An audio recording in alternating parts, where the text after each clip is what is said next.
A continuación invitamos al ingeniero Ricardo Santillán, presidente del capítulo Ingeniería Mecánica, Mecánica Eléctrica, para dar las palabras de bienvenida. Ingeniero, por favor.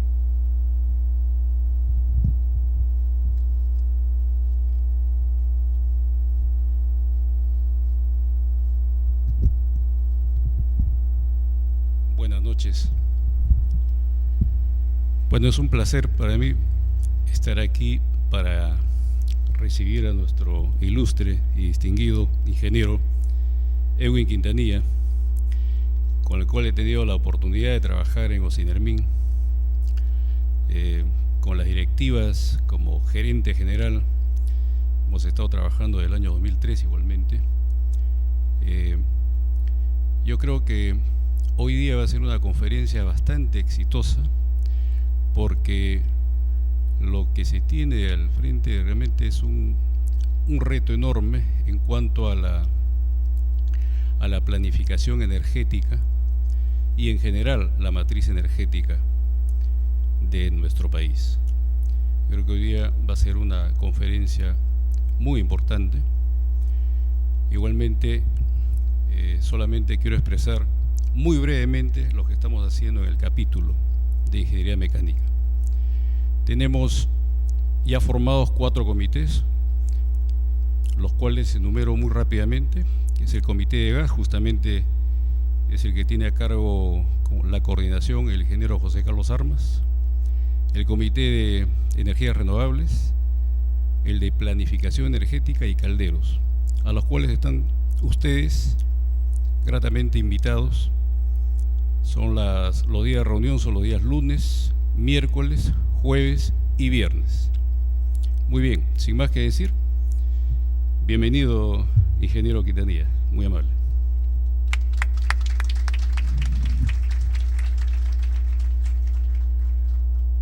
Invitamos para la inauguración de la conferencia magistral al ingeniero José Carlos Armas Isolf, coordinador del Comité Técnico del Gas del CIME.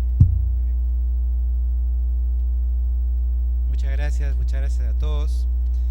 Señor ingeniero Edwin Quintanilla, viceministro de Energía, le damos la cordial bienvenida a nombre del Comité Técnico del Gas del capítulo de Ingeniería Mecánica y Mecánica Eléctrica. Y permítanos unas palabras para nosotros también hacer presente nuestros objetivos y lo que nosotros estamos buscando en esta labor de este presente año. El objetivo principal del Comité Técnico del Gas, el objetivo principal del Comité Técnico del Gas es la capacitación de los miembros de nuestra orden en temas relacionados con el gas, no solo temas técnicos y de su problemática para la implementación en el país. Durante el presente año deseamos alcanzar esos objetivos a través primero de estas conferencias magistrales, que deben concluir en sendos foros de discusión e intercambio de ideas. Tenemos 2 ciclos de charlas magistrales o de conferencias magistrales de 4 meses cada una. La primera termina a fines de mayo y la segunda a fines de octubre. Desde ya los invitamos a todos los presentes y a los que nos están siguiendo a través de la televisión del colegio a participar en estas conferencias y en dichos foros. También tendremos charlas técnicas y cursos especializados en tema de gas, que les va a permitir acumular puntajes o créditos a nuestros participantes a lo largo del año para tener algunos beneficios que piensa dar el comité. Queremos que los miembros de nuestra orden interesados en temas de gas puedan participar en ferias y congresos especializados en diversas partes del mundo y que el Colegio de Ingenieros como tal esté presente en dichos eventos. ¿Con eso qué buscamos? Con eso buscamos traer nuevas tecnologías y nuevas formas de hacer empresa. Queremos que la gente aprenda que el gas tiene muchas aplicaciones y que el gas se puede masificar de muchas formas no solamente por ductos. Y para eso queremos nosotros asumir el reto de traer tecnología, de capacitar a nuestros ingenieros.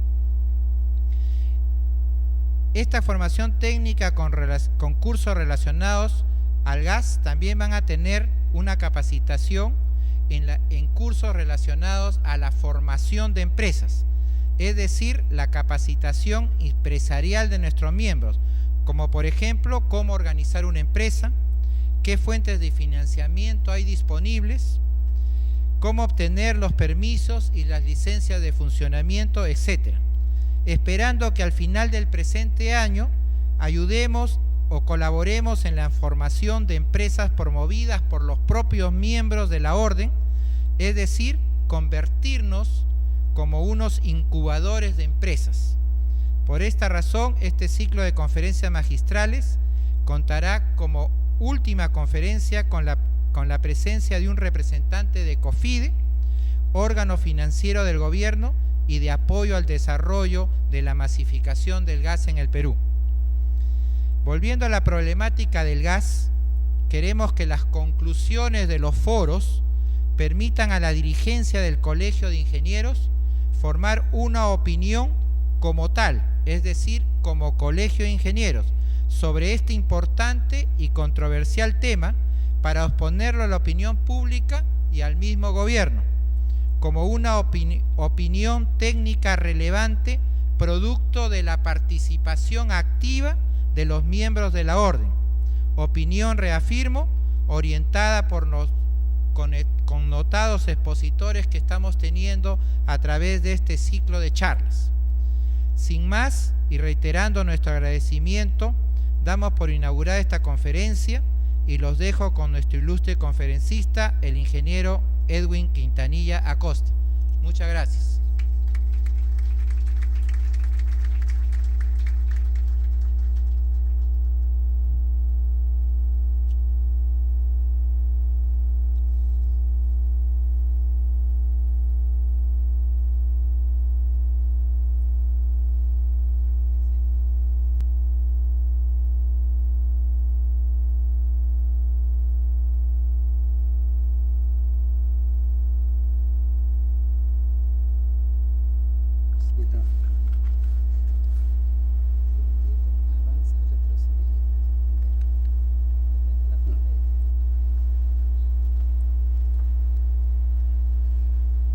Muy buenas noches. Bueno, para mí siempre es un gusto, ¿no?, venir acá al colegio, ¿no?, nuestra casa.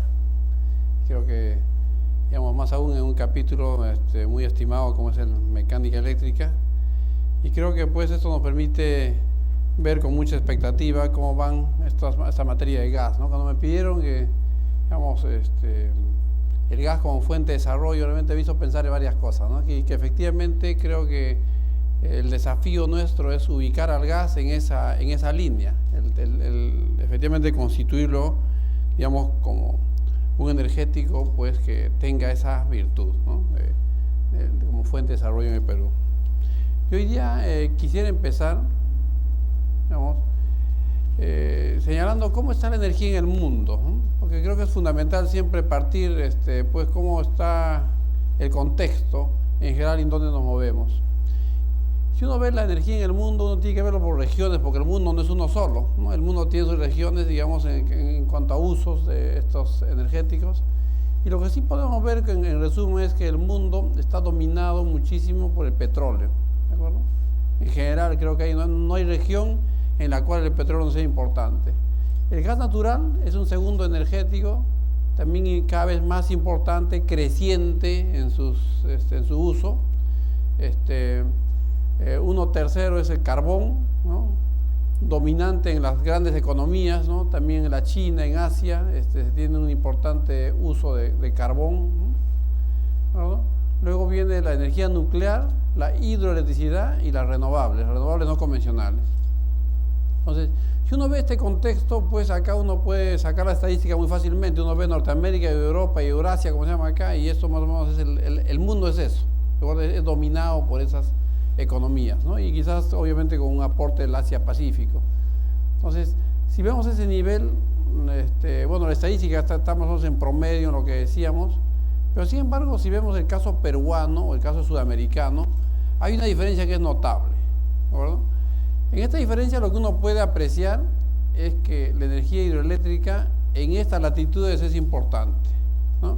Y eso para algunas connotaciones que más adelante veremos justamente en el uso del gas natural, ¿no? Porque luego voy a tratar de cerrar el tema en esta dimensión.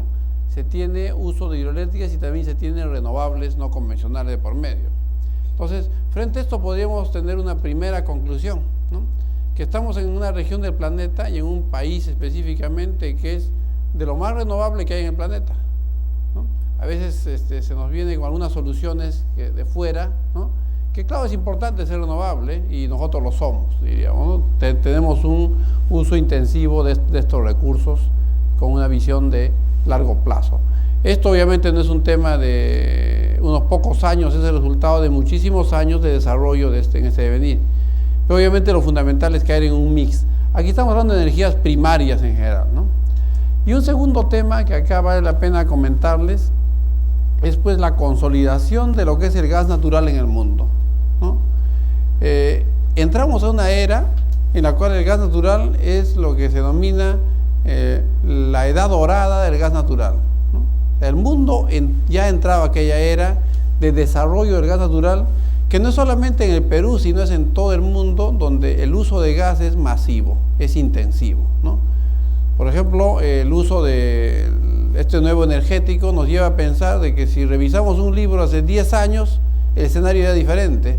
Hace 10 años, por ejemplo, no había una transacción importante de lo que es gas natural en el mundo, ¿no? Hoy día es cada vez más creciente el uso de gas natural y especialmente el gas natural licuado, ¿no? Que hay muchas transacciones entre los diversos continentes, ¿no? Entonces, ¿esto qué significa? Que estamos entrando a lo que pues se llama la edad dorada del gas natural a nivel de la Agencia Internacional de Energía y otras fuentes que ya lo reconocen como tal en el planeta.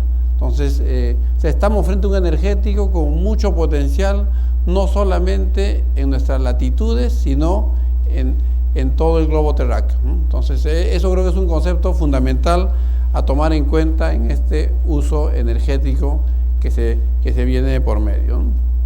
Quizás en el Perú, como dice, tenemos unos 8 o 9 años ya aprendidos de gas natural, todavía no es muy larga la trayectoria. Podríamos hablar de otras industrias, la electricidad se tiene 127 años, así que es un uso, la hidroelectricidad y otro tipo se tiene más de 100 años, ¿no? Entonces en el gas natural tenemos, yo diría de manera relevante, unos 8 años y ya unos 15 o 18 años ya con algunos usos menores, diría, de gas natural. ¿Cuál es la visión, ¿no? La visión que tiene el sector en esta materia. Es una visión que fue aprobada el año 2010, ¿no? Muy interesante, que habla que la visión es contar con como política energética a largo plazo, ¿no? Es contar con un sistema energético que satisface la demanda nacional de manera confiable, continua y eficiente, que promueve el desarrollo sostenible y se soporta en la planificación y en la investigación e innovación tecnológica continua. Son objetivos muy interesantes, ¿no? Lograr algo confiable, continuo, eficiente, ¿no? Y la planificación, ¿no? Esto más o menos resumiría bastante los capítulos o bueno, las secciones que ustedes manejan, ¿no? Planificación y desarrollo energético en buena medida. Y si esto vamos a verlo ya como política energética, hay diversos aspectos que tomar en cuenta, ¿no? Una matriz energética diversificada, ¿no? Es decir, eso no significa apostar por un solo energético, sino por un mix. El abastecimiento energético competitivo, el acceso universal, que también es fundamental, cómo llegar a las poblaciones más desfavorecidas, el mejoramiento de eficiencia, autosuficiencia de producción de energéticos, mínimo impacto ambiental, desarrollo sostenible, desarrollo de la industria del gas natural, que es un objetivo de política energética del 2010, ¿no? Es específico de esa materia. Es, quién sabe, el único energético que se lo nombra explícitamente, ¿no? Es desarrollar el gas natural en el país, fortalecer la institucionalidad también muy necesaria en el sector y una integración energética regional, ¿de acuerdo? O sea, buscarse pues esas relaciones con otros países. Entonces, hoy día veremos básicamente esta política, ¿no? Desarrollo de la industria del gas natural. Si eso vamos avanzando, podemos ver pues, que una política energética tiene 3 áreas centrales, ¿no? Y las 3 áreas es bueno considerarlas, ¿no? Para lo que podemos hoy día tratar. El primero son los temas generalmente económicos, ¿no? Competitividad. Creo que ¿qué país no quiere ser competitivo? Y justamente ahora se nos habla que ese desarrollo del gas natural, ¿no? Y ese aporte al país deberá ser dado en términos competitivos. ¿De acuerdo? Que es una variable central, ese criterio económico. ¿Y qué es competitividad? Es el dotar a un país de un energético pues a precios competitivos, ¿no? Sostenibles, por supuesto, económicamente, ¿no? Que no es un precio necesariamente rebajado artificialmente, sino que responda a los costos de exploración, explotación de esos recursos. Entonces se tiene un criterio económico, pero no es suficiente. O sea, es bueno tener obviamente un energético económico que te dé una ventaja competitiva respecto a otros países, pero sin embargo no es el único aspecto a tomar en cuenta. El segundo aspecto es de la seguridad, el geoestratégico, ¿no? O sea, debe tratarse de un energético que pueda pues disponerse de una manera segura, de una provisión continua de energético. No es una provisión esporádica, sino permanente. Obviamente las fuentes tienen sus limitaciones, tienen también sus capacidades, ¿no? Tienen sus reservas, pero acá lo que se provee es, digamos, dentro de ciertos plazos, de largos plazos, otorgarlos con seguridad, ¿no? Que es fundamental. Y esta seguridad no solamente viene en la provisión de las fuentes las fuentes primarias de la energía, sino también en el transporte de estos productos o de estos energéticos hacia los centros de consumo. Y finalmente el tema es sostenibilidad, ¿no? Los temas ambientales y sociales, que cada día se hacen más importantes, ¿no? Porque obviamente hay que cuidar ese medio ambiente bajo una explotación, digamos, y bajo un esquema tanto económico como estratégico. Obviamente ese equilibrio de llevar esos tres aspectos de la política energética no es fácil, ¿no? A veces puede ser competitivo, pero claro, siempre y cuando descuide el medio ambiente, por decirte, o siempre y cuando es una oportunidad única o muy esporádica. Entonces ahí se necesita ese mix, ¿no? Que justamente es algo que nos preocupa dentro de una política energética. Ahora, si esto vamos y vemos poco más allá, ¿no? Se empieza a ver, por ejemplo, a nivel del mundo, bueno, pues para hablar solamente de Shell Gas, ¿no? Para no hablar de, digamos, de gas convencional, recientes estimados en esta materia, pues nos llevan a Shell Gas en las magnitudes que se ven acá. Argentina, 774 TCFs, ¿no? Nosotros aquí hablamos y a veces tenemos algunos problemas en aproximaciones, ¿no? 11, 15, 20, 50 TCFs quizás, bueno, cada uno tendrá una cifra, pero realmente estamos hablando de niveles pues inusitados de gas natural, ¿no? Eso nos lleva a esa edad dorada del gas natural, ¿no? Estados Unidos, México, ¿no? Tienen cifras muy importantes, 800, 900 TCFs, ¿no? Es lo que hoy día se tiene descubierto en esas latitudes. Y obviamente pues la China tiene casi 1300 TCFs, ¿no? También es un país muy grande comparado con nosotros, pero igual tiene una enorme importancia. Entonces, ¿cuál sería la conclusión actual en el planeta? Pues no sé, lo diría en forma poco coloquial, pero estamos nadando en gas. Tenemos mucho gas. No sé si recuerdan, hace algunos años, hace 10 años atrás, se hablaba de muchas inversiones para llevar GNL o gas natural a Estados Unidos. Hoy día ya se habla de la exportación de gas desde Estados Unidos, ¿no? Entonces, esto es un cambio de paradigmas en una década, ¿no? Así que nuestros libros de hace 10 años hay que guardarlos ya porque cambió el escenario. Creo que eso es fundamental ponerlo en relieve. ¿Cómo está, ahora aterrizando al Perú, ¿no? ¿Cómo está el consumo de los combustibles en el país? Porque creo que esto uno tiene que verlo en su conjunto, uno no puede verlo aisladamente. El gas natural no va por solo, no corre solo, corre conjuntamente con los combustibles y con la hidroelectricidad principalmente. Hay otros componentes adicionales que uno puede pensar, el carbón puede pensar en la nuclear y en otros, pero eso en realidad en el caso peruano es poco significativo, así que lo que sí podemos ver es esto, ¿no? Este gráfico es muy importante para poder apreciarlo. A ver, voy a tratar de explicarlo muy brevemente. Estos son los combustibles, es decir, gas natural, los residuales, el diésel, el turbo, el querosene, la gasolina y el GLP. ¿De acuerdo? ¿Cómo ha crecido en el tiempo? Y esta barra azul, o este segmento azul, es el gas natural, ¿no? Entonces acá se puede ver que básicamente el 2004 en adelante, había algo hacia atrás, ¿no? Que venía principalmente del norte, algo hacia Talara o también algo más por la zona de Guaitía, pero digamos era en pequeña magnitud comparado con la estructura de consumo en ese entonces. Hoy día podemos decir, en términos grandes, que digamos los combustibles en el país digamos tienen un componente importante. El combustible de la década ha sido el gas natural. Eso sí, por largo, ¿no? Por lejos es el combustible más importante que ha habido. Y en general lo que se puede ver, digamos, a nivel energético, a nivel de combustibles, es un crecimiento de algo más de 9.3% en los últimos años. ¿Esto qué significa? Una tasa de 9%, ¿no?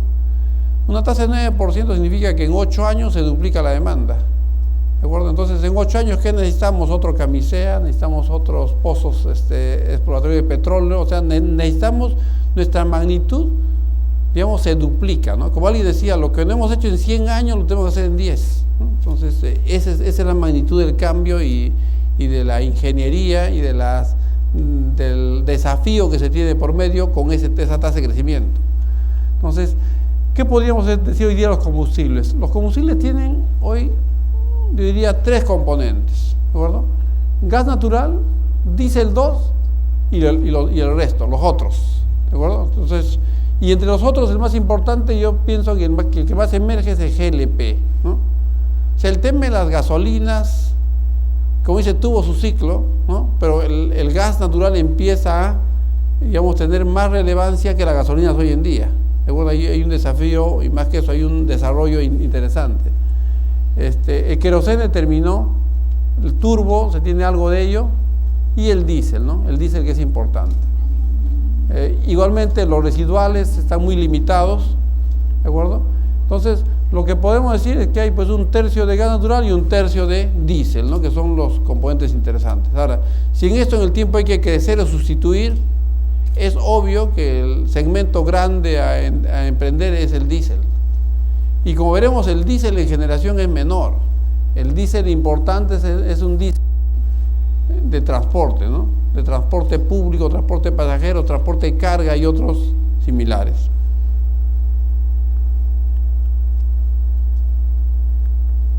En proporción, esto simplemente corrobora lo anterior, ¿no? Los tercios que les decía, ¿no? Y la evolución del gas natural en estos últimos, del año 96 al año 2012.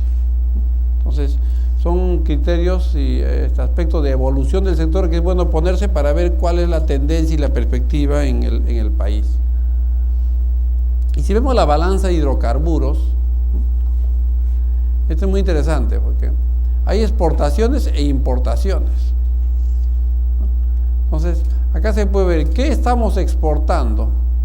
Hay determinados hidrocarburos que venimos exportando, por ejemplo, algunas gasolinas, los residuales, ¿de acuerdo? Algunos líquidos de gas natural también, ¿no? En esto. Y también exportación de LNG, ¿no?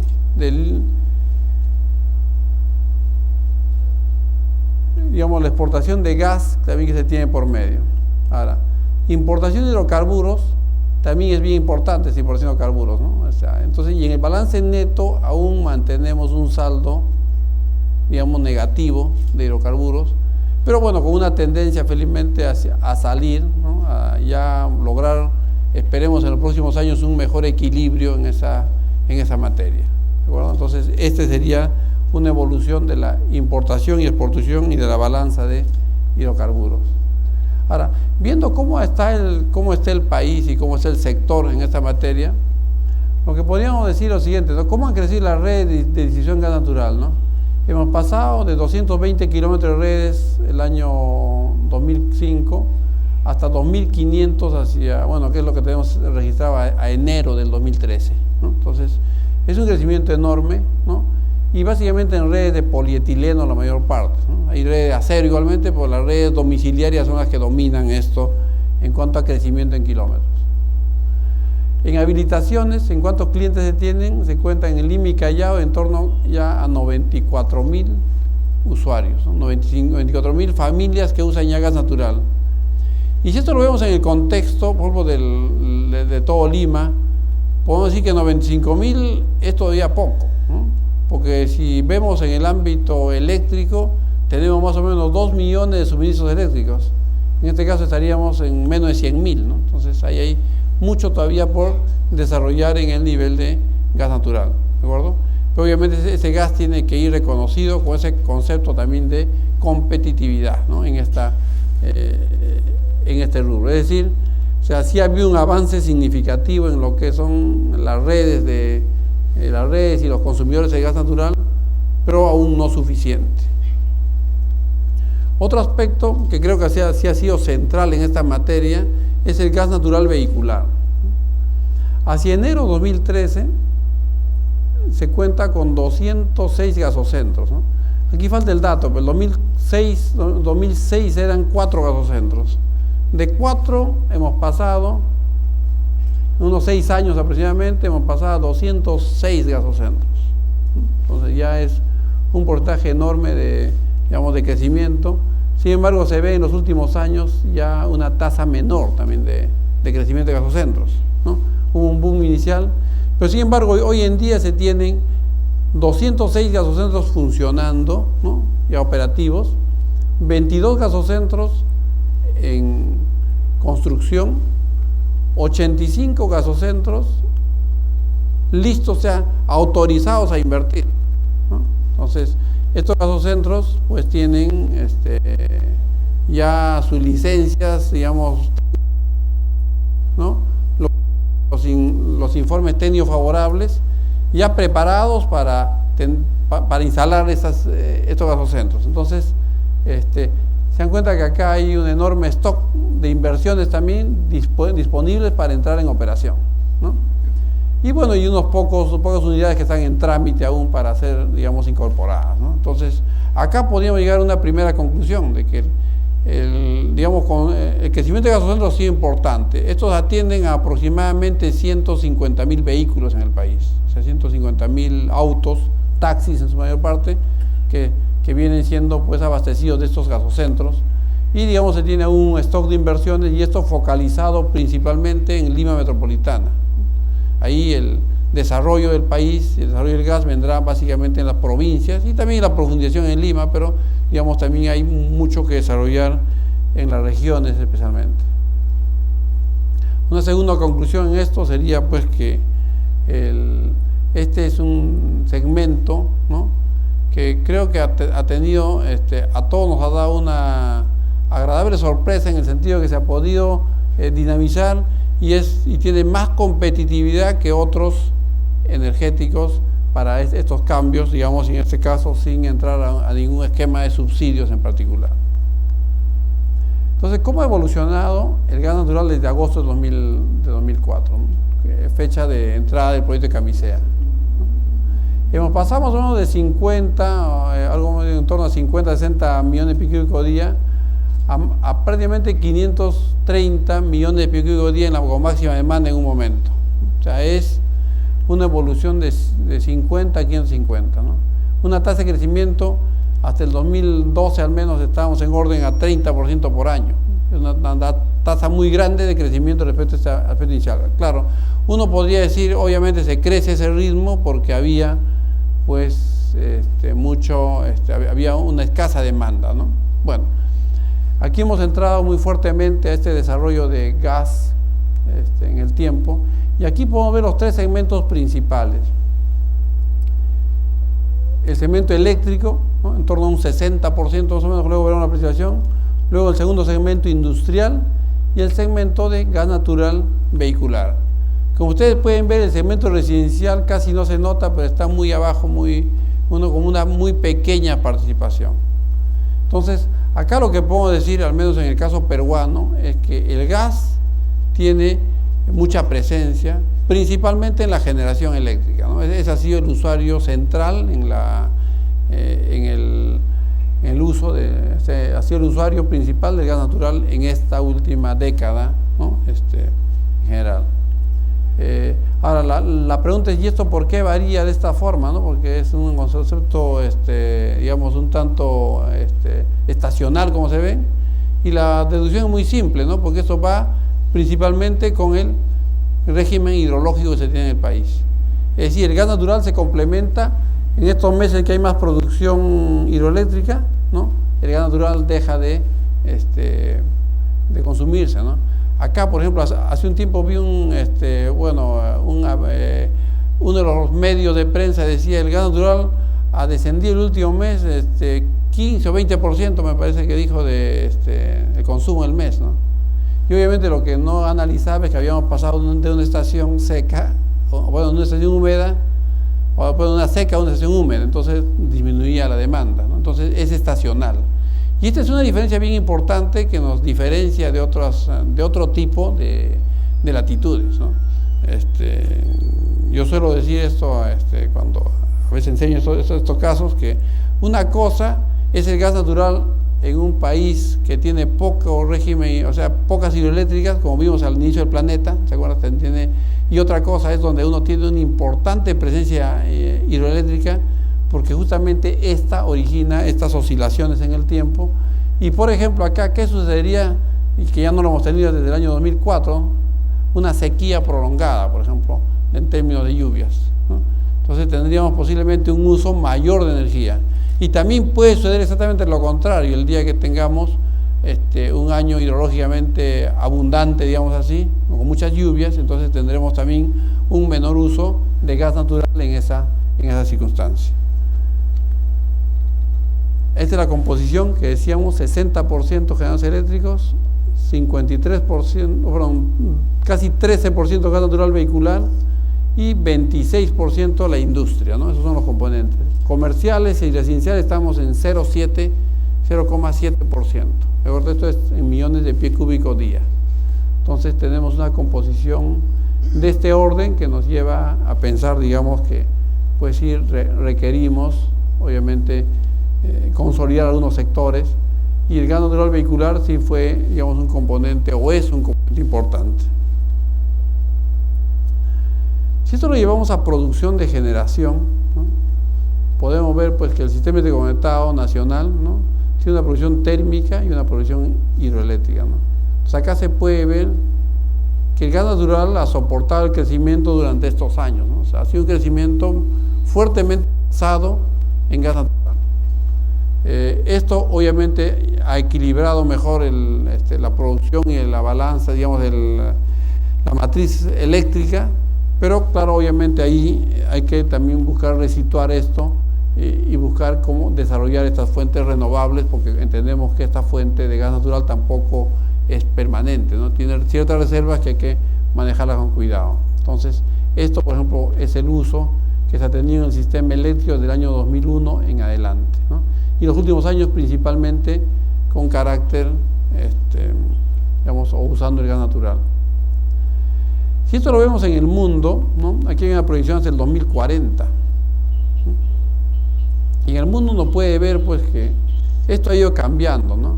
Y el único combustible que se espera al 2040 que pueda tener un uso importante de generación eléctrica va a ser el gas natural. O sea, tendremos, digamos, una presión de 30% de gas natural, renovable 16%, nuclear 17%, carbón aún 35%, bajando de 53% a 35%, pero importante todavía, ¿no? Y algunas otras menores de petróleo. Es decir, el petróleo se retirará de la generación eléctrica, ¿no? Va a ser un uso menor en general, y tendremos principalmente carbón, nuclear y renovables y gas natural, ¿no? Aquí hay un detalle que recién me acabo de dar cuenta que están renovables, pero no generación hidroeléctrica, ¿no? Pero está dentro de los renovables. ¿Cuál es la competitividad del gas natural? ¿No? Recuerda que hablamos de esa variable, es fundamental, ya volviendo al contexto nuestro. Acá se puede ver el GNV en Lima, ¿no? mientras uno puede tener estos precios del gas natural en torno, digamos, haciendo su equivalencia en torno a 4 soles por metro cúbico, aunque ambos se venden en unidades diferentes, ¿no? El gas natural se vende por metros cúbicos y la gasolina se vende, como ustedes saben, por galón. Entonces, pero digamos, haciendo una comparación en términos de gas natural, tenemos que el precio al público de la gasolina está en torno casi a 4 soles por metro cúbico, equivalente, y el gas natural está en torno a sol 50, ¿no? ¿Esto qué significa? ¿Cuál es el principal rubro? El precio de gas natural, el transporte, la distribución y el margen de distribución, ¿no?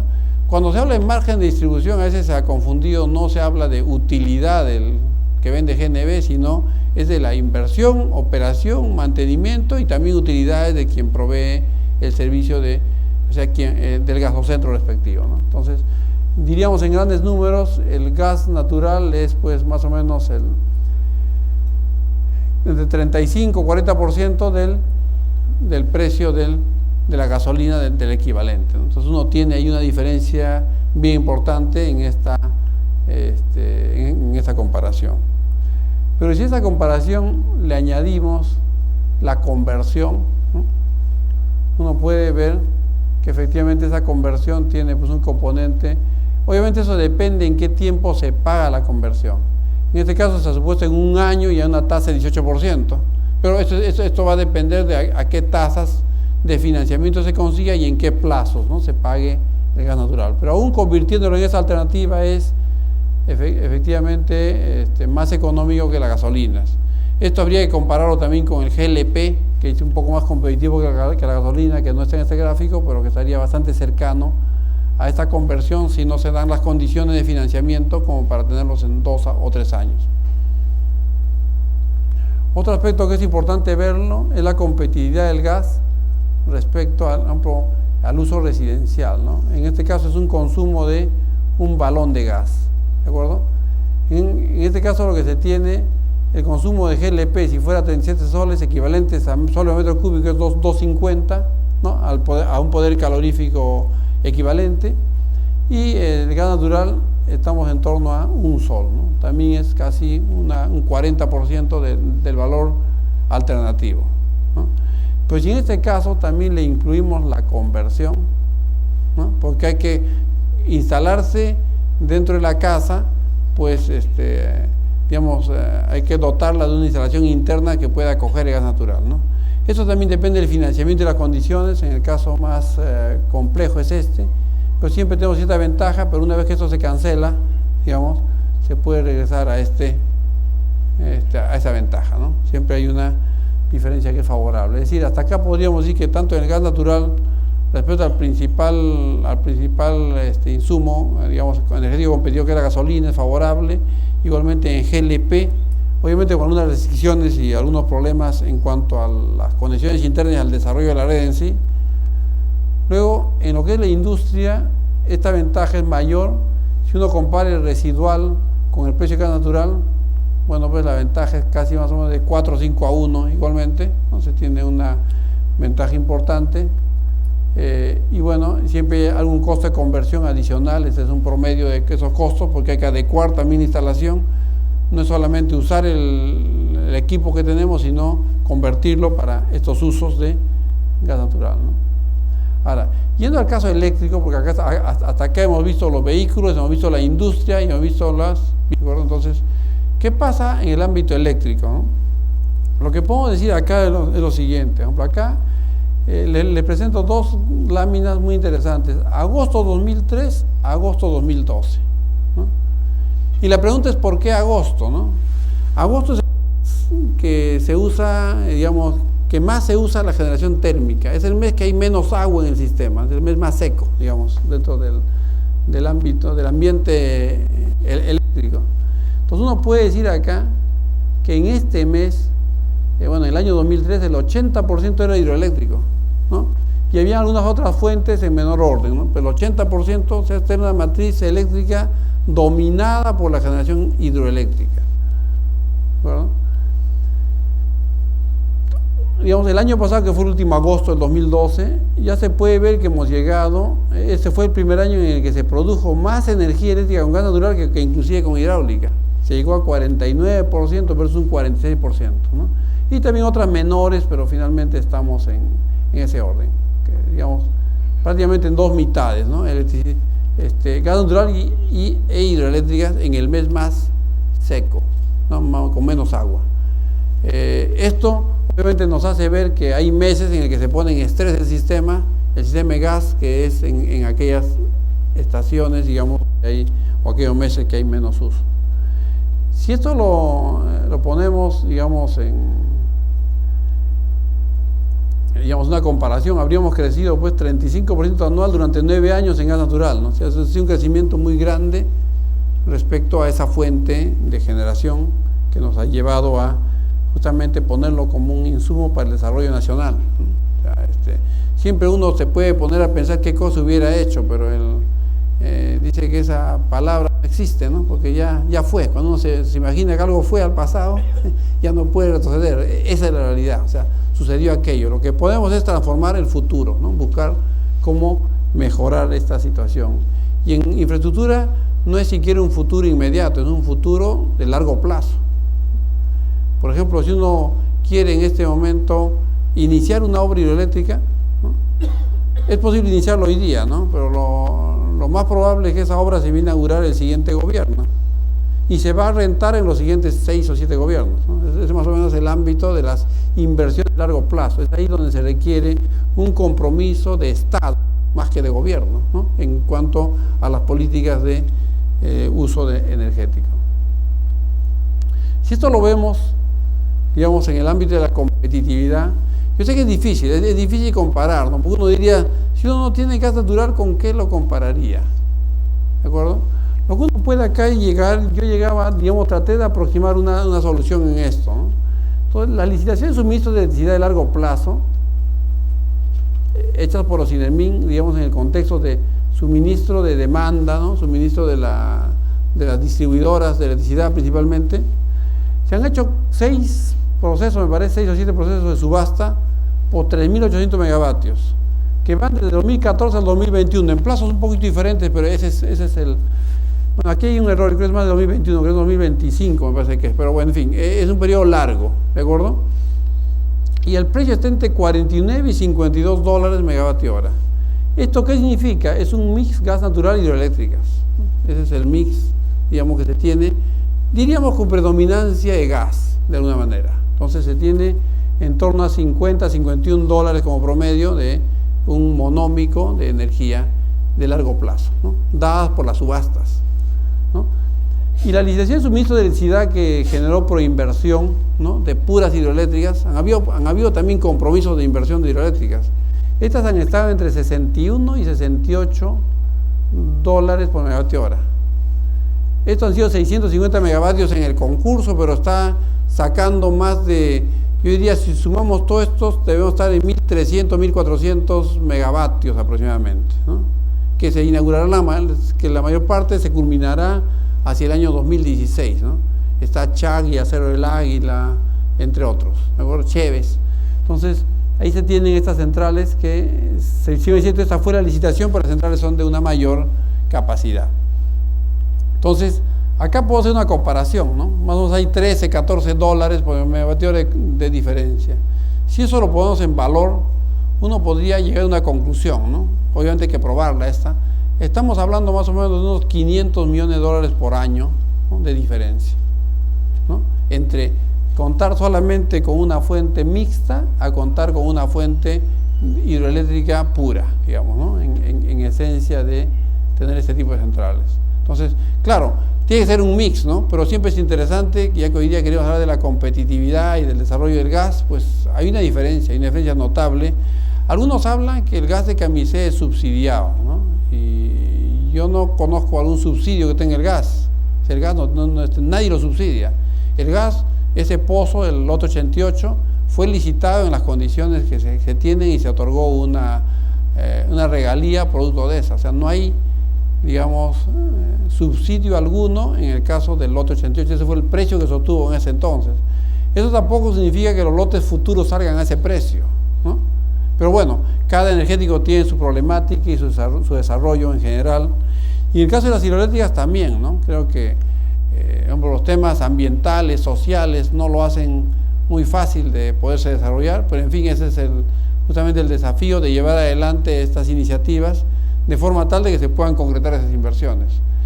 Si vemos que yo lo pongo en este contexto, el ámbito eléctrico está creciendo a tasa de 8-10%. Esto significa, como decíamos hace un rato, en cada 9-10 años, duplicar la fuente de generación.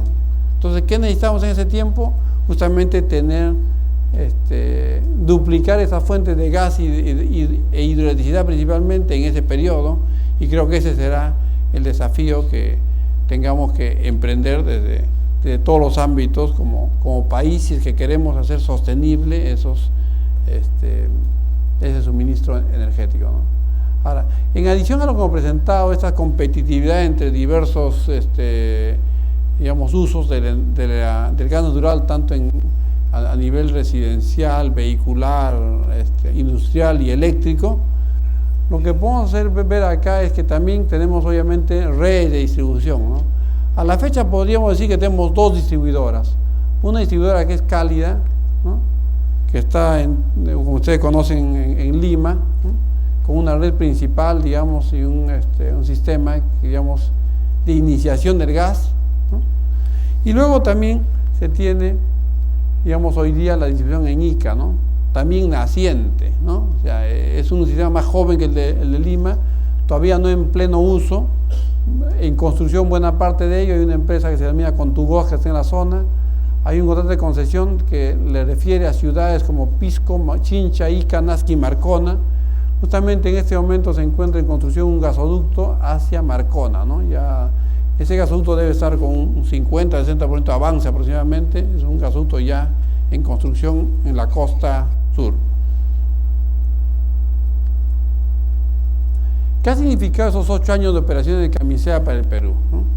Podríamos resumir, además de los temas que hemos comentado respecto al uso y a las ventajas eléctricas y la ventaja a los consumidores, ha significado desarrollar un mercado de gas natural que promueve el crecimiento económico del país, clarísimamente, ha sido un soporte al crecimiento.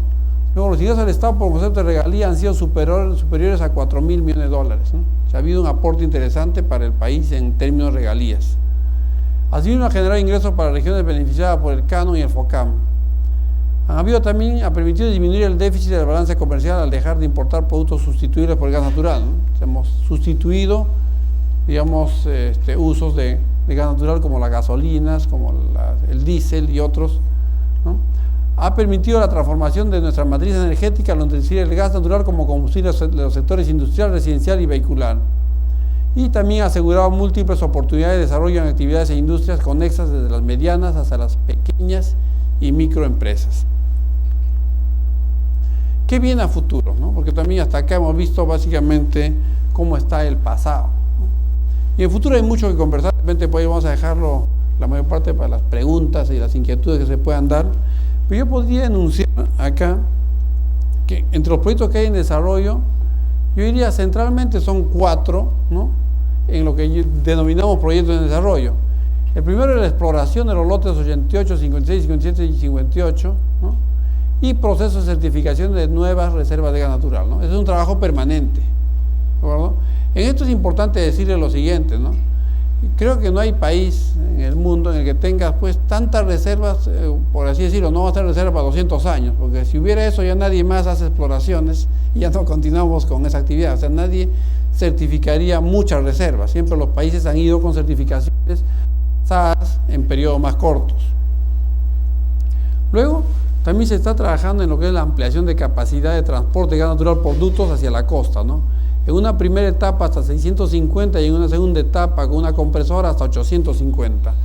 Hoy, recuerdan que veíamos en la lámina anterior, estábamos en 540, 550 millones de pies cúbicos día como capacidad de gasoductos. Acá tendremos pues capacidad de 850 aproximadamente. Luego también se está trabajando y está casi culminado esto, es la ampliación del sistema de distribución de gas natural por redes de ductos en Lima y Callao, que pase de 255 a 420 millones de pies cúbicos día, ¿no? Eso es también un aporte importante. Luego el sistema de distribución de gas natural en el departamento de Ica, ¿no? Como ya les comentaba, con unas troncales que van hasta Marcona. Entonces se tienen estos dos ejes de desarrollo en la costa peruana. Pues sin embargo, en adición a eso, se tiene el desarrollo de la industria de gas natural en lo que se denomina la masificación del uso de gas natural. En esto es interesante, tanto en este como en el siguiente tema que les comentaré, pues que habla sobre masificación y luego seguridad energética, ¿no? Estos dos temas se debatieron en el Congreso más o menos durante 6 meses, ¿no? Fue un debate intenso. Entonces, fue un debate, digamos, que nos llevó a diversas posiciones, diversas formas de ver las cosas, diversos puntos de vista, que si el gasoducto va por un lugar o va por el otro, qué se hace, va por la costa o por la sierra, etc. Entonces, esto ya tuvo un lugar, digamos, en proyectos de ley en el Congreso. Y bueno, y finalmente se tiene una ley, o bueno, 2 leyes más que una para masificación y otra de seguridad que luego les explicaré. En cuanto a masificación, hoy día se tienen 2 comités de inversiones. Hay un comité de inversiones del Ministerio de Minas y un comité de inversiones en Proinversión, ¿de acuerdo? Y los dos tienen 2 segmentos parecidos, digamos, 2 segmentos especializados por el tipo de gas natural que se va a utilizar, por la tecnología que se va a utilizar. El primero de ellos es un proceso de promoción de la inversión privada utilizando gas natural comprimido en las regiones de Junín, Huancavelica, Ayacucho, Apurímac, Cusco y Puno. Y luego hay un comité de inversión de Proinversión, también similar, pero usando gas natural licuado en las regiones de Arequipa, Moquegua y Tacna principalmente, ¿no? En la costa sur del país. Ahora, en este sentido la pregunta es: ¿y por qué GNC en un lado y GNL en el otro, ¿no? Lo que se analizó son las 2 opciones más económicas para ambos casos. En el caso de la Sierra Centro-Sur, llamémosle este proyecto primero, lo que permite es justamente usar esos gasoductos que pasan muy cerca a las ciudades o a las regiones de mención. Por ejemplo, el caso de Ayacucho, ¿no? El gasoducto pasa más o menos a 30 kilómetros de la ciudad. Entonces es obvio dejarle el gas en aquellas regiones que están, digamos, colindantes o cercanas o accesibles a los gasoductos. Entonces ahí la mejor solución es tener un gas natural comprimido, es la menor inversión que uno pueda tener en estas zonas. Y en el caso de otras regiones es llevar el gas natural licuado hasta esos sitios. En el caso peruano, como ustedes conocen, se tiene en Pampamechorita, aquí al sur de Lima, más o menos 630 millones de pies cúbicos día, como digamos en equivalente de almacenamiento de gas natural licuado, pues para justamente un proyecto de exportación de gas natural, ¿no? Es un proyecto que se inició hace algunos años y en función a eso, digamos, ya se terminó la ingeniería y se espera pronto, al menos de un año, tener ya el primer cargadero de gas natural licuado. Realmente el gas natural licuado es una innovación muy importante. Yo le mencionaba hace un rato que el mundo está viviendo de mucho gas natural licuado.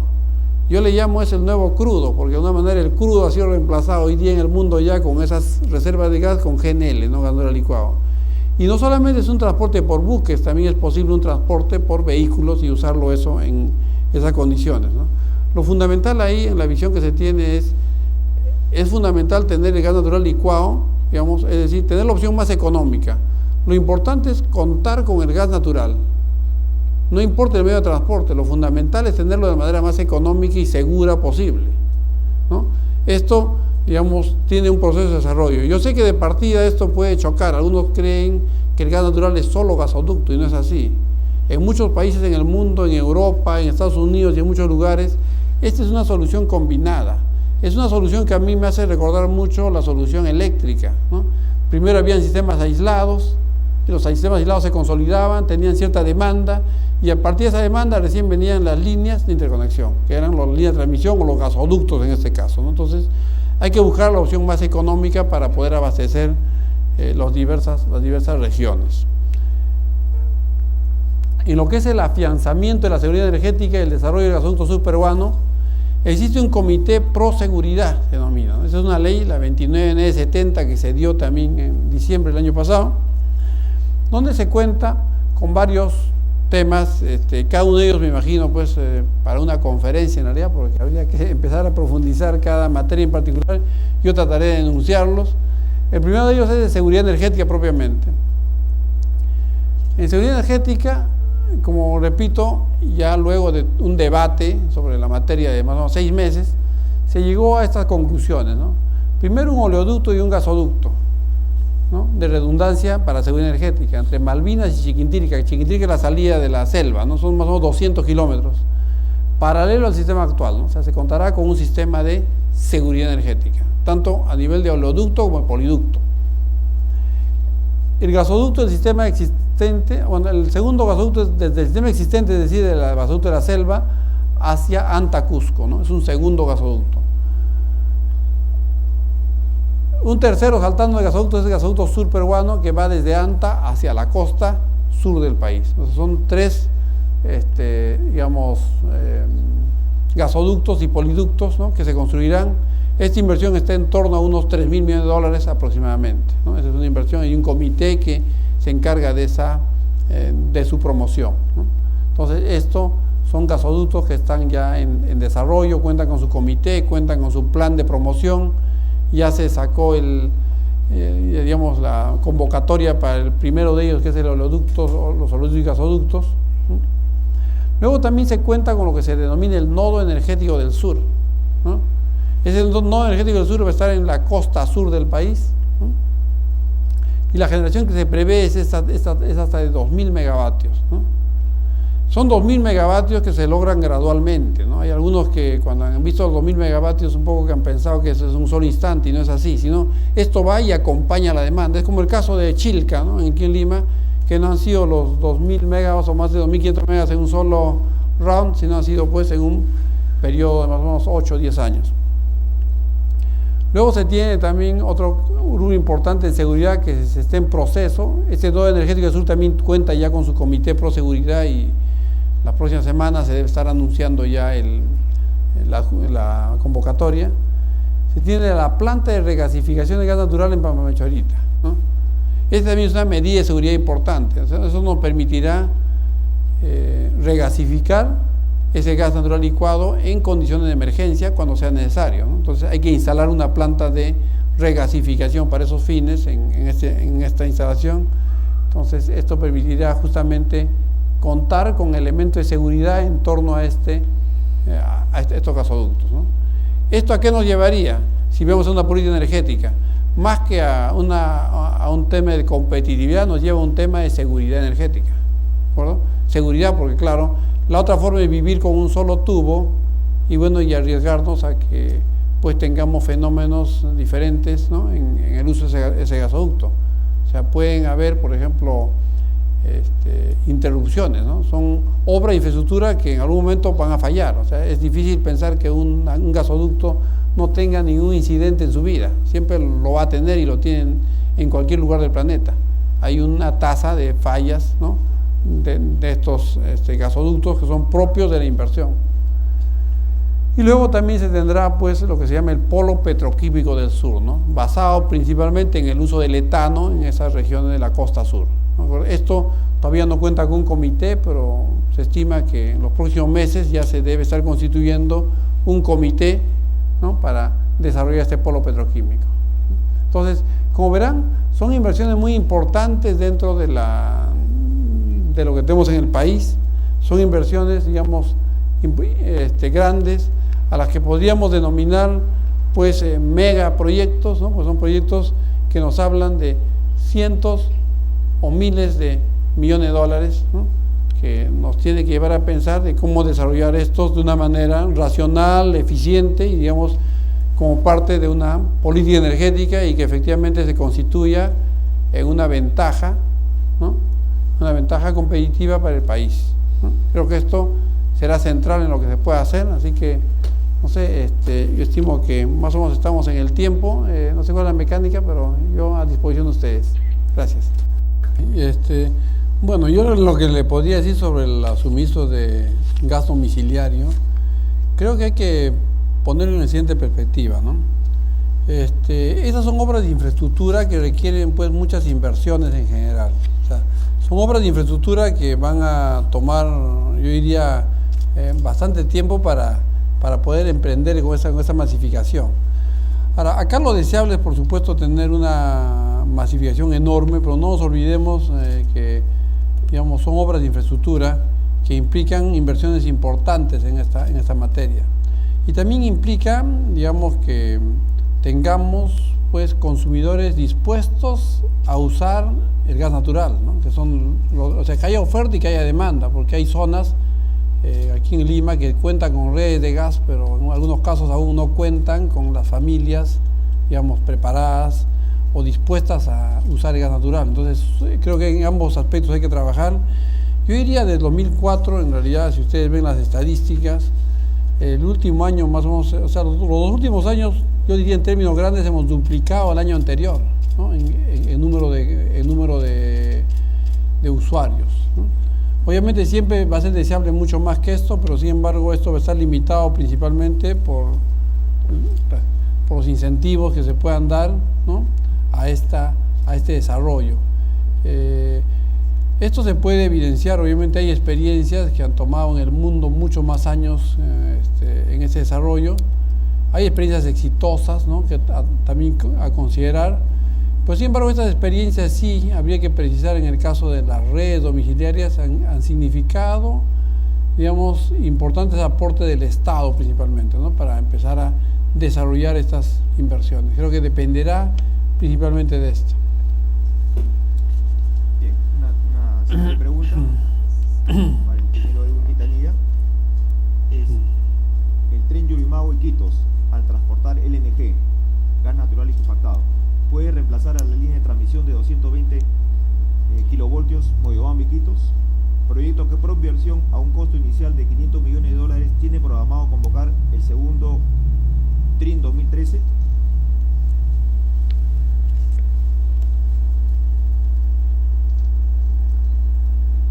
Bueno, es una pregunta interesante, ¿no? Con mucho futuro, ¿no? Cuando uno ve ese tren Yurimaguas-Iquitos, ¿no? Claro, tendría que, como dice, se plantea, transportar el gas natural licuado, ¿no? Pero bueno, pero primero habría que disponer de ese gas natural licuado en Yurimaguas, ¿no? Situación no muy fácil de lograrla, yo le diría, porque tendría que transportarla desde la costa peruana, ¿no? hasta Yurimaguas en una primera etapa y de ahí llevarlo hacia Iquitos. Siempre factible. Yo creo que el gas natural tiene su significancia y tiene su uso, pero quizás el mayor desafío estará en disponer de ese GNL para usarlo, ¿no? Creo que ese debería ser lo principal. Ahora, respecto a una convocatoria con relación a la línea de transmisión, yo creo que habría que analizarlo, yo no lo descartaría en realidad. Siempre es importante en el energético, uno tiene que quitarse la camiseta, ¿no? A veces alguien que es electricista quisiera su línea y alguien que ve gasoductos quiere, alguien de gas natural quiere su gasoducto, y no es así. Uno tiene que buscar en todos los casos la opción más económica posible para resolver ese problema, ¿no? Yo al menos le diría, nomás por ir en línea contraria a esto, hay trenes de alta velocidad, ¿no? Eléctricos. Y un tren eléctrico consume la cuarta quinta parte de un tren convencional. Entonces, también es posible, pero obviamente tiene un costo mayor. Entonces, hay que evaluar esas opciones para, digamos, y creo que elegir la más económica, ¿no? y la más segura a la vez. Muy bien. Otra pregunta acá es: ¿hay algún proyecto de gas natural para el norte del país? Pues solo he entendido que existen proyectos para el centro y sur del país. Bueno, es una pregunta interesante, ¿no? El disponer de gas natural licuado en Mechorita va a significar, pues, que ese gas, como dice, se va por ruedas, ¿no? Se va en camiones criogénicos, en tanques criogénicos, y bueno, creo que la opción hacia el norte es esa en el, yo diría, corto plazo, ¿no? El disponer de ese GNL, ya hay estaciones que se pueden ir hacia Trujillo, Chiclayo o más al norte. Pero también otra opción en el norte que se está, digamos, evaluando es utilizar el gas natural del norte, ¿no? Del propio norte. Se dice que hay reservas importantes ahí, ¿no? Todavía no desarrolladas, pero digamos, si se confirma, Algunos hablan de entre 2 y 4 TCFs, pero todavía eso no está probado. Entonces, si se confirma esa reserva, sería un potencial enorme que se podría tener para uso del gas natural en aquella zona, y posiblemente el gas también vendría del norte hacia el sur. Entonces, creo que va a depender mucho de las reservas que se puedan contar en la región norte. Muy bien. Otra pregunta, señor viceministro, es: el aspecto petroquímico se dejó muy al último y aún no se cuenta con un comité. ¿No es prioritario este uso? ¿Lo hará el Estado o se concesionará?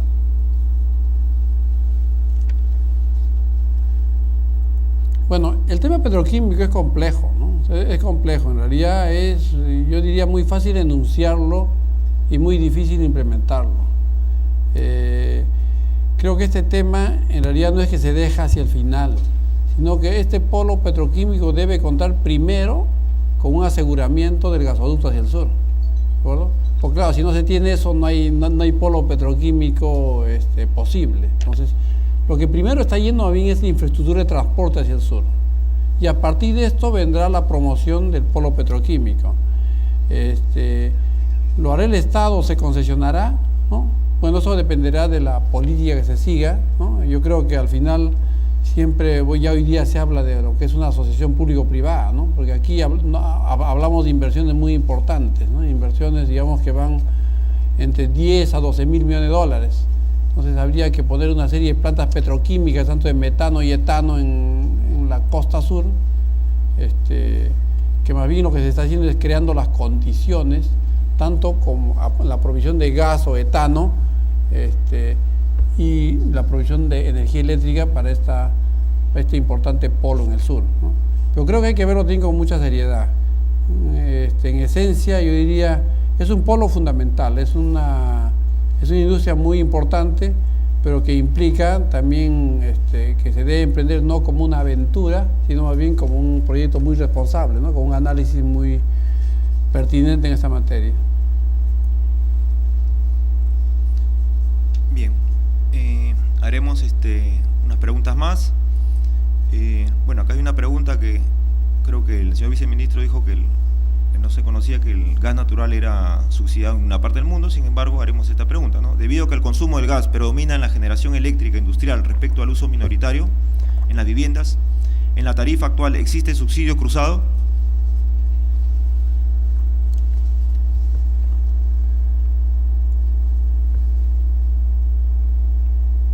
Bueno, yo entiendo que se refiere a la tarifa de gas, ¿no? ¿De acuerdo? Tarifa de gas natural. En la tarifa de gas natural, bueno, a ver, hay dos cosas ahí. Lo primero es, el gas natural como molécula no tiene subsidio alguno, ¿de acuerdo? Eso es fundamental, como molécula. Pero sin embargo, el gas natural como red de distribución sí tiene subsidios cruzados internos, como sucede también con la electricidad, por ejemplo, ¿no? Se tiene una red nacional, por ejemplo, de transmisión que se reparte entre toda la demanda, ¿no? E igualmente, la red de distribución de una ciudad también tiene ese concepto. O sea, sí hay algunos subsidios cruzados entre usos, digamos, de gas, pero, digamos, pero está más bien focalizado no a la molécula, sino a la infraestructura necesaria para la distribución. Bien, acá hay otra pregunta interesante, señor viceministro. La pregunta es: uno de los puntos de la visión del desarrollo de gas es la planificación. ¿Se tiene pensado constituir una oficina de planificación en forma integral?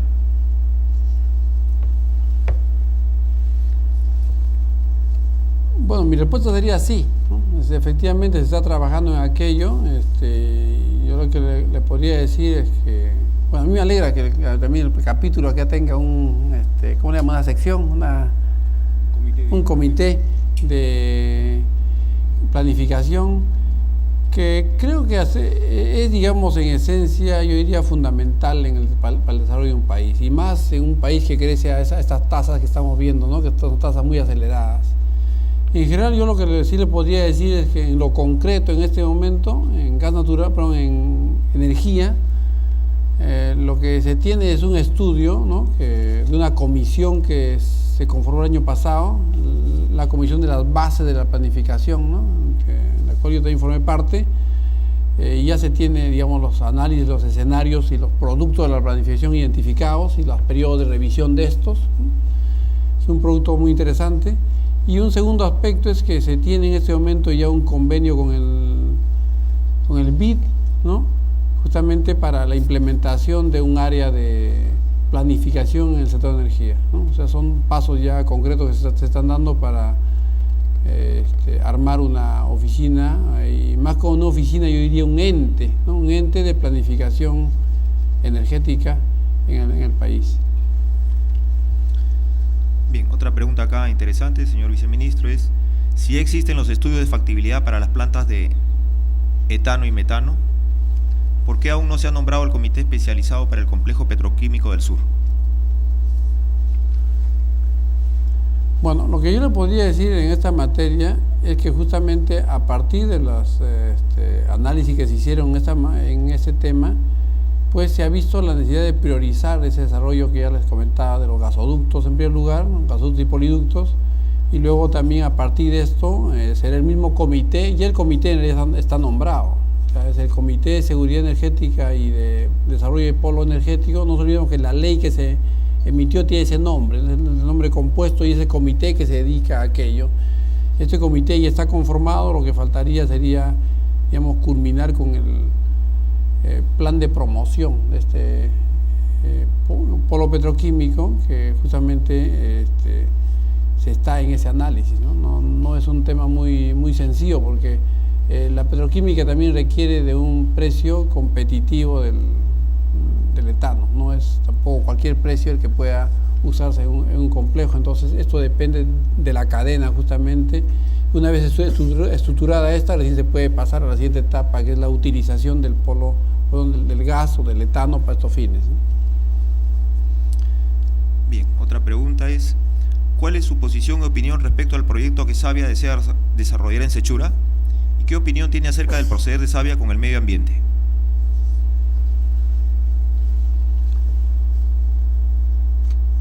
Bueno, yo lo que les podría decir es lo siguiente, ¿no? Creo que todas las inversiones, pues, digamos, hay que evaluarlas, y todas las inversiones son bienvenidas, ¿no? En un país, siempre que se otorga un lote o una, digamos, una utilización. Yo lo que le podría decir en términos de medio ambiente, creo que existen entes calificados para estos fines, ¿no? En este caso es la OEFA, ¿no? Mal haría yo en calificar a una empresa, ¿no? Si cumple o no los estándares ambientales, porque creo que hay que ser muy serios en evaluar, ¿no? En evaluar los impactos, en evaluar, digamos, las sanciones. Yo he trabajado 10 años en un organismo regulador y también he visto los temas ambientales hasta antes de la transferencia a la OEFA.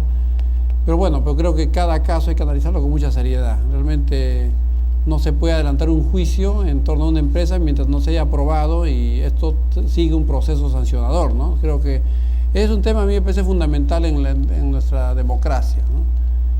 Obviamente creo que debemos ser muy exhaustivos en cuidar el medio ambiente, pero también al mismo tiempo debemos ser muy cuidadosos en el debido proceso y en el derecho de defensa y en la evaluación del cumplimiento o no de los estándares ambientales. Creo que si alguien transgrede las normas, por supuesto, debe estar sujeto a las sanciones que prevé la ley, y también al revés, ¿no? Pero siempre, antes de evaluar un juicio, hay que tener las pruebas y el análisis respectivo, que no lo tenga en mano. Bien, voy a hacer una pregunta de cierre, ingeniero Quintanilla, sobre un tema que seguramente queda siempre muy en el tapete para muchos, y bueno, voy a hacer la pregunta, dice: ¿podría explicar con detalles sobre las reservas del gas natural? Todavía no se tiene una posición clara del sector.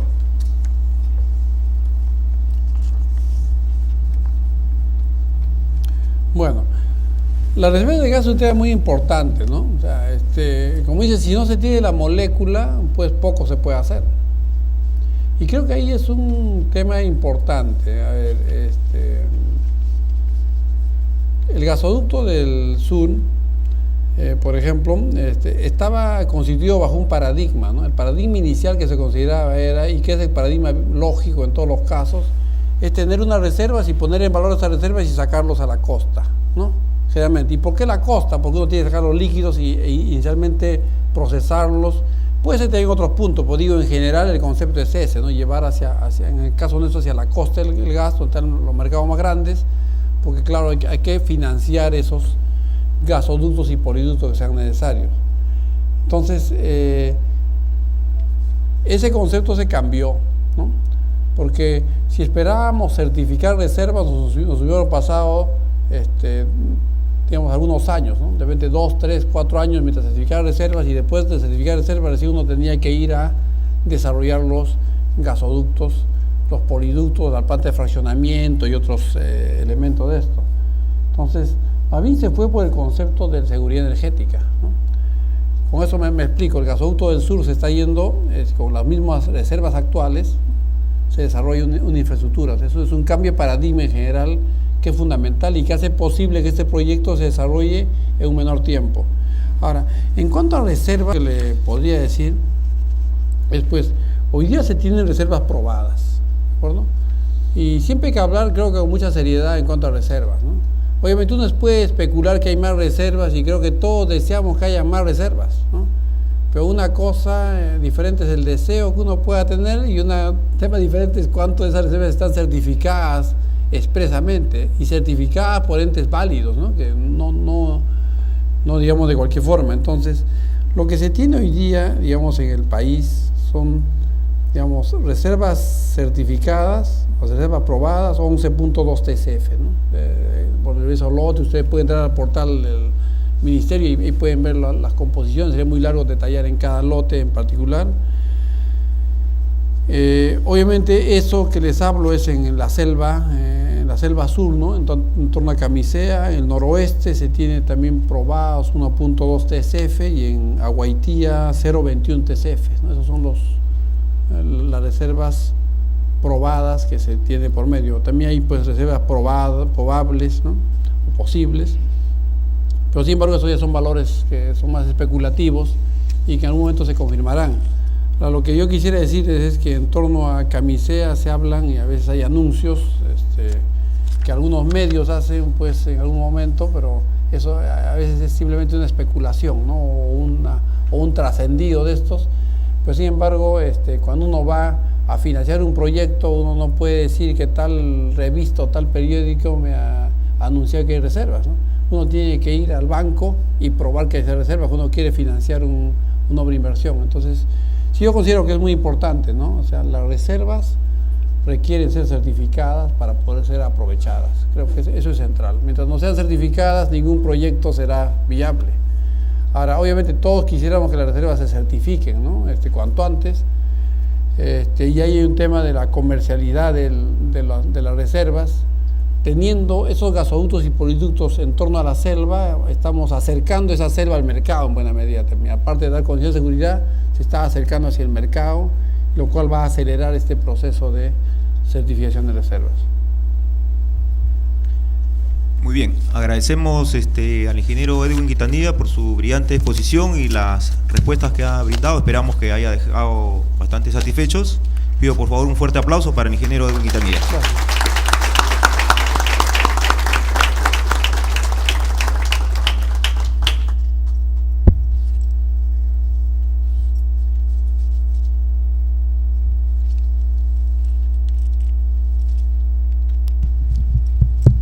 Informamos que la presente exposición está siendo grabada para ser pasada por la red del Colegio Departamental de Lima. Para los que no hayan tenido la oportunidad de asistir o quieran revisar parte de la muy interesante exposición que ha hecho nuestro viceministro de Energía. A continuación vamos a entregar unos presentes a nuestro distinguido expositor por parte del presidente del Colegio de Ingenieros, del capítulo Ingeniero Mecánica y Mecánica Eléctrica, ingeniero Ricardo Santillán, y del suscrito por parte del Comité Técnico para nuestro brillante expositor. Por favor, ingeniero.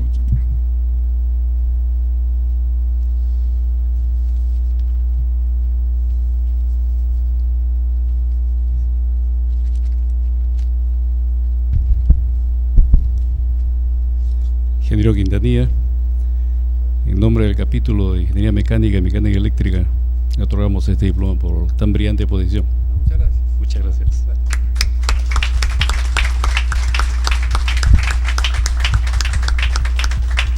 Señor viceministro, a nombre del Comité Técnico del Gas del capítulo de Ingeniería Mecánica Eléctrica, le entregamos una placa en mérito a su brillante exposición. Muchas gracias.